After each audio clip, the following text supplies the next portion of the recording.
Today we are looking at Amorphophallus sagittarius, one of the 5 Amorphophallus species that exists only in Java and nowhere else on Earth. It is not the tallest, it is not the most dramatic, but it is one of the least documented, and that alone makes it worth talking about. There is only one confirmed observation of this species on iNaturalist. 1. For a plant that has existed in the forests of West Java for as long as we know, that number says a lot about how little we still understand it. Let us go through what we do know, where it lives, what it looks like, how it reproduces, and why it matters.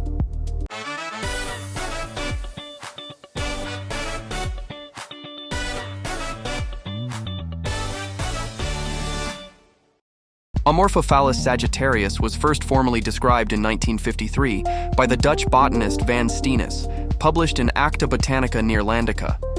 The original specimen was collected in 1941 by Van der Pijl from the slopes near Buitenzorg, what we now call Bogor, in West Java, at around 1,000 meters elevation.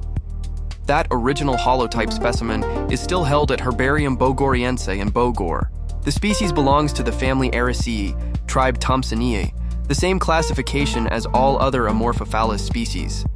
Now, to understand where A. sagittarius fits in the bigger picture, Java has 8 Amorphophallus species in total, and 5 of those are endemic, meaning they exist nowhere else. Those 5 are Amorphophallus annulifer, Amorphophallus decus sylvii, Amorphophallus discophorus, Amorphophallus sagittarius, and Amorphophallus spectabilis. Among these 5, Amorphophallus sagittarius is one of the smaller species. It does not have the towering stature of Amorphophallus decus sylvae, which holds the record as the tallest Amorphophallus in Java. But what Amorphophallus sagittarius lacks in size, it more than makes up for in how poorly understood it is. And that is actually a reason for us to pay attention. Amorphophallus sagittarius grows only in West Java. That is the entire known range of this species. Confirmed locations include the Cisadea area near Bogor and the Situgunung and Kurug-Sawur area in Sukabumi. A specimen collected from Situgunung was brought into cultivation at the Royal Botanic Gardens in Sydney, Australia, one of the very few ex situ records we have for this species. The habitat is secondary forest on slopes, not lowland agricultural land, not open disturbed areas. Forest on slopes, in the shade, at elevations in the lowland, to lower montane range across the West Java uplands. The Priangan highlands, the volcanic slopes around Bogor and Sukabumi. That is the terrain this species calls home.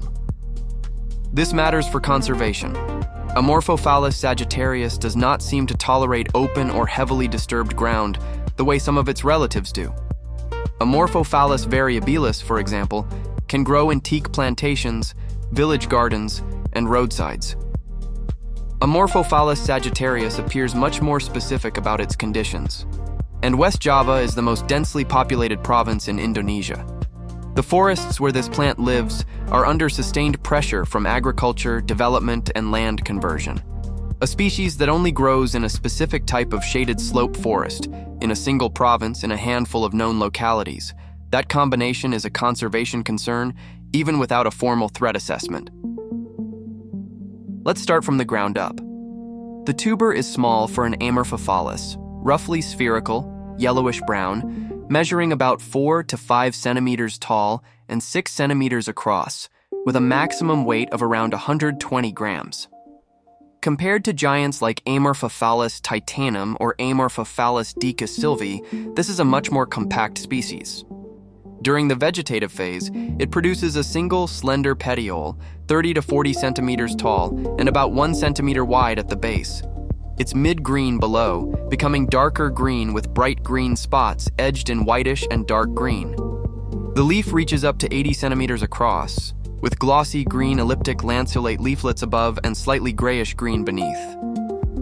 In the flowering phase, the plant produces a short peduncle, only 12 to 21 centimeters long, making it one of the easiest field characters for identifying this species. The spathe is erect, 13 to 19 centimeters long, pale brown to light yellow outside with pale green or white spots, while the inside is whitish-green with small wart-like bumps near the base. Its upper limb twists slightly near the tip and is glossy maroon on both sides. Inside sits the spadix, 13 to 15 centimeters long, nearly matching the length of the spathe. This is another key feature distinguishing Amorphophallus sagittarius from Amorphophallus variabilis, whose spadix is considerably longer. The female flowers occupy the base of the spadix, with the male flowers directly above and no sterile zone between them. One final note. The fruit of Amorphophallus sagittarius has never been formally described, so its berries and seeds remain unknown in the scientific literature. This is still a significant gap in our knowledge. Amorphophallus sagittarius is a small plant with a small footprint, geographically, in the literature, and in our collective knowledge of it. Described in 1953, confined to West Java, with fruit and seeds never formally documented, and only a handful of confirmed field records across more than 70 years. It is a reminder that rarity does not always mean a plant is dramatic or well-known. Sometimes a species is rare precisely because it has been overlooked. Subscribe to Amorphophallus ID for more coverage of Indonesian Amorphophallus.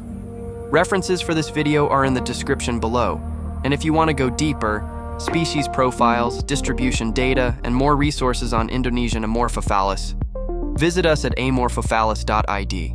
Everything is there in one place.